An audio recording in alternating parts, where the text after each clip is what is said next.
Hello दोस्तों, नमस्कार करता हूं मैं आप सबको। आज का प्यारा सा दिन आप सबको मुबारक हो। आज के प्यारे से दिन की सबको शुभकामनाएं। आज का प्यारा सा दिन धर्मराज को, मेरे प्यारे धर्मराज को निर्वाण हुआ था। आज के दिन लाइन अप हो जाते हैं, जितने शिष्यों का निर्वाण हुआ वो सब लाइन अप हो जाते हैं। मेरा निर्वाण हुआ, शिष्यों का निर्वाण हुआ, वो गुरु बनने की तरफ अग्रसर हुए। ऐसा है निर्वाण, हर किसी का नहीं घटता। बुद्धों में ही लाखों की क्राइटेरिया होता है, लाखों में से के कोई एक, पर निर्वाण में तो करोड़ों में से कोई एक निर्वाण हो पाता है। आज उनको, मुझे भी नहीं पता था कि आज उनका निर्वाण है। मुझे भी नहीं पता था कि आज एक प्यारी शिष्य का जन्मदिन है। बताते हैं, गुरु को बताया जाता है, परमात्मा की राह पे काम करने के लिए उनका दान हमें आगे बढ़ाता है। जब उन्होंने परमात्मा के रास्ते के लिए जो दान भेजा तो उद्गार आने बड़े जरूरी हैं। परमात्मा को जानना, परमात्मा को जीना। और एक दिन, आज तो ऐसा समय आ गया है कि बस बर्थडे भी मनाया, 12 बजे मनाया, एक विश कर दिया, बात खत्म हो गई। इस ऐसे जमाने में मैं देखता हूं कि जब उनका बुद्ध और निर्वाण हुआ था धर्मराज जी का, किसी ने एक शुभकामनाएं तक प्रेषित नहीं की। किस संसार को जी रहे हैं हम, किस जहर युक्त। जहर आज फसलों में नहीं है, अन्न में नहीं है, आज जहर दिमाग में है हमारे। कोई कुछ अच्छा काम करता है, हम कभी अप्रिशिएट नहीं करते, हम उसको आगे नहीं बढ़ाते। तो आज का प्यारा सा दिन निर्वाण और जन्मदिन के नाम, जन्मदिन सबके आते हैं, कोई तो अपना जन्मदिन छुपा भी जाता है। मैं कहता हूं, परमात्मा जो भी आपका गोल है, यदि आप उस गोल को सेलिब्रेट नहीं करते हो, आप वही सांसारिक उलझनों में रहते हो। मैं हंसता हूं कई बारी कि मैं कहता हूं, भाई एक गुरु की मजबूरियां नहीं है, बाकी तो सब शिष्यों की मजबूरियां हैं। इन मजबूरियों से आप कब दामन अपना छुड़ाओगे? मुझे आपकी मजबूरियां ऐसी दिखती हैं कि जैसे वृक्ष को पकड़ रखा है, वो वृक्ष आपको छोड़ ही नहीं रहा। वृक्ष को किसने पकड़ा? आपने पकड़ा। इस संसार में कौन आया? आप आए। इस संसार को थोड़ी देर के लिए जीरो करके हायर वैल्यू आपकी, आपका सहस्त्रार हो, हायर वैल्यू आपका अनहद हो, तब बात बनती है। ये शरीर भी एक दिन चिता को सम प्यारा हो जाएगा। किस शरीर की बात करूं मैं? किस शरीर के बोले हुए शब्दों की बात करूं? उन शब्दों की जो कभी कभी गुरु का भी गला पकड़ लिया जाता है। उन शब्दों को मैं इतना ज्यादा वैल्यू दूं? क्या वैल्यू दूं इन शब्दों को? कभी आप देवता हो जाते हैं, कभी आप दुश्मन हो जाते हैं। पल पल घड़ी घड़ी चढ़े वह न प्रेम होए, अकथ कहानी प्रेम की। मौन में जब डूबोगे सब अपने आप छूटने लगता है। हर हादसा जरूरी है सभी को, नहीं तो सुख में तो हम कहाँ परमात्मा को, कहाँ हम भीतर जा पाते हैं। सुख में तो हम सोचते हैं संसार को भोग ले।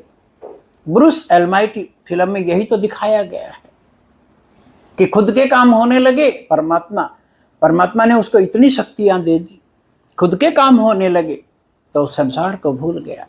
परमात्मा कहता है मैं सबका ध्यान रखता हूं, तभी बात बनती है। खुद से ज्यादा सामने वाले पे, उसको निखारने में शक्ति लगे आपकी।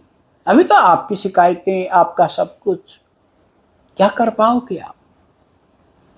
तो मैं आपको यही बताना चाहता हूं कि आज निर्वाण पे, आज बर्थडे पे परमात्मा के रास्ते के लिए उनका दान आया।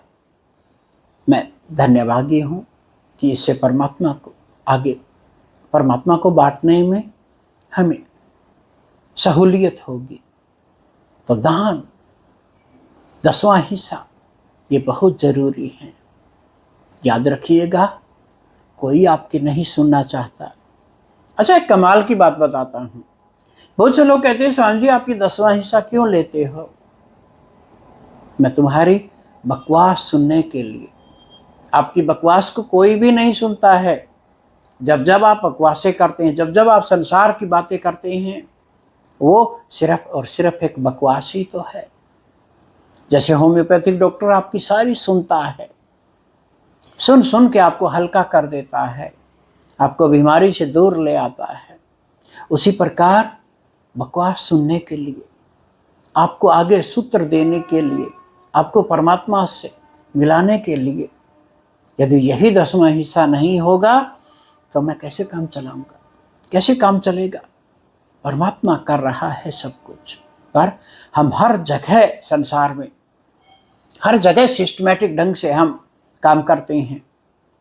आपको प्रधानमंत्री से मिलना हो, आप सिस्टमैटिक ढंग से वहां जाएंगे, तैयारी करके जाएंगे आप।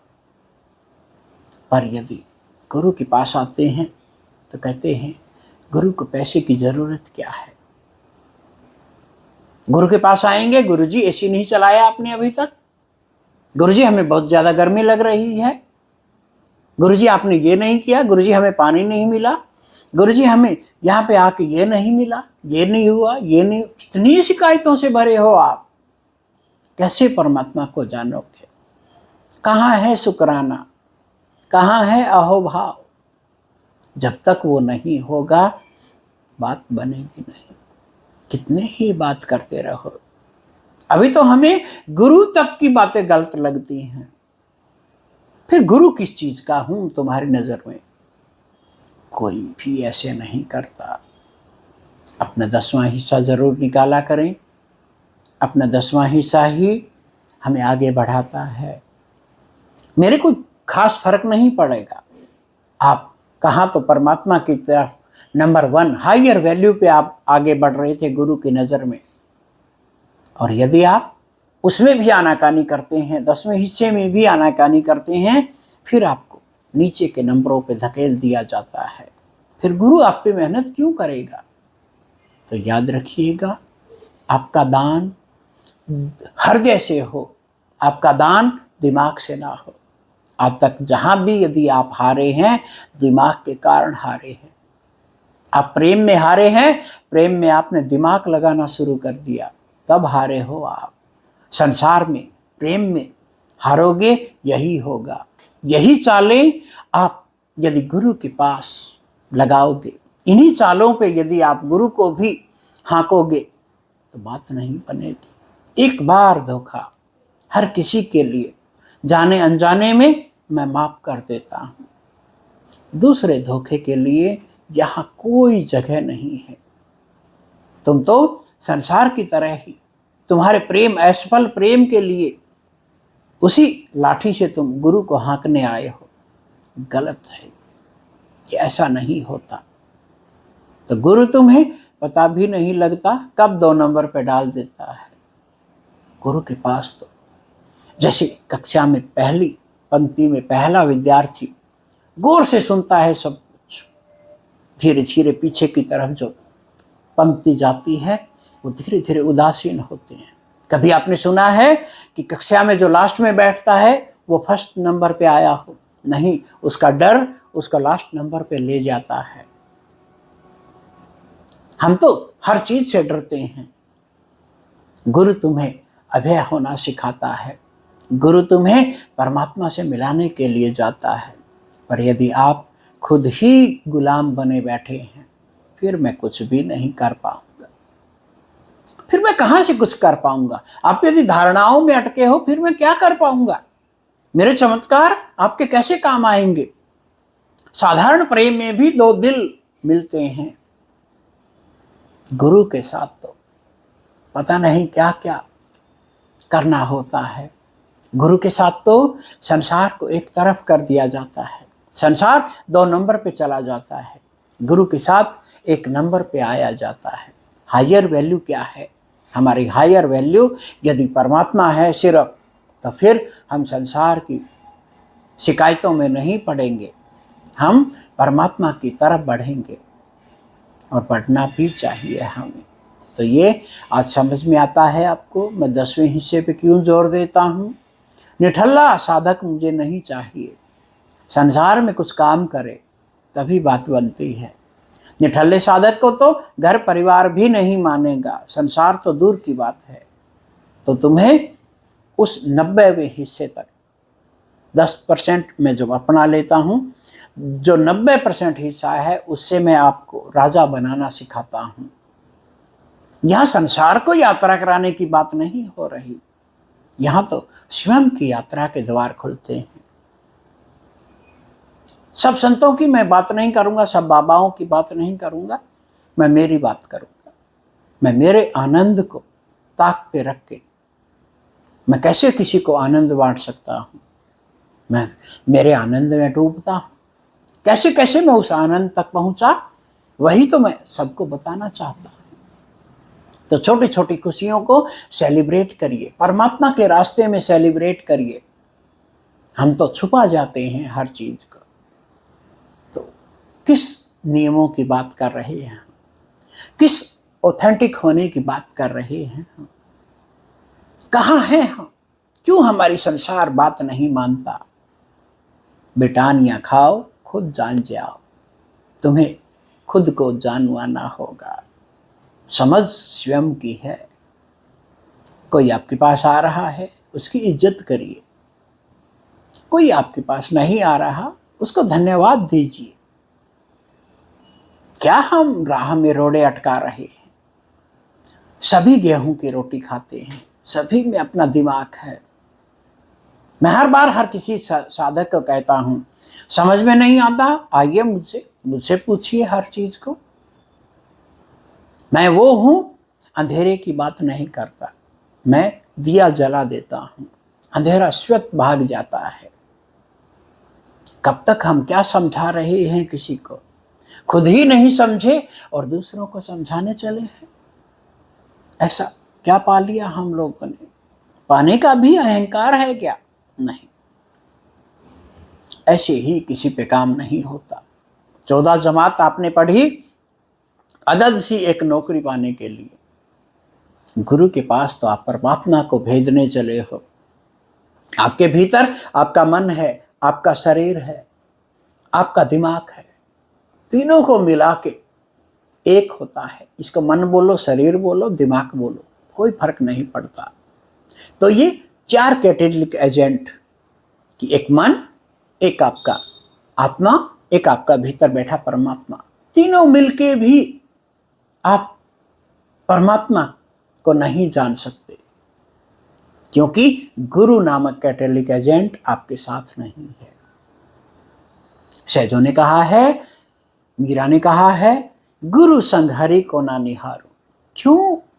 क्योंकि हरि तो हमारे भीतर मौजूद था, गुरु के आने के बाद ही प्रकट हुआ ना।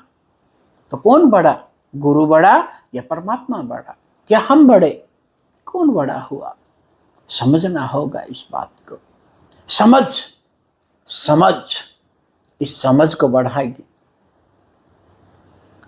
शोभा एक वीरमानी है, कबीर की गायिका है, कबीर के शब्दों को गाती है। मुझे नहीं पता उन्होंने कितना समझा अंदर, कितना जाना, पर वो जोर देती है कबीर के समझ। क्या हमारी समझ बढ़ी? क्या अभी तक हमें संसार में और ठोकरें खानी हैं? क्या अभी सर्वोच्च प्यास पैदा हुई? जानना होगा इसको, पहचानना होगा इसे, तभी बात बन पाती है। आइए बात बनाएं, आइए अपने चारों कैटेलिक एजेंटों को समझें और अनहद में डूबें और सहस्त्रार पे उस शून्य को में प्रवेश कर जाएं। हरि ओम तत्सत।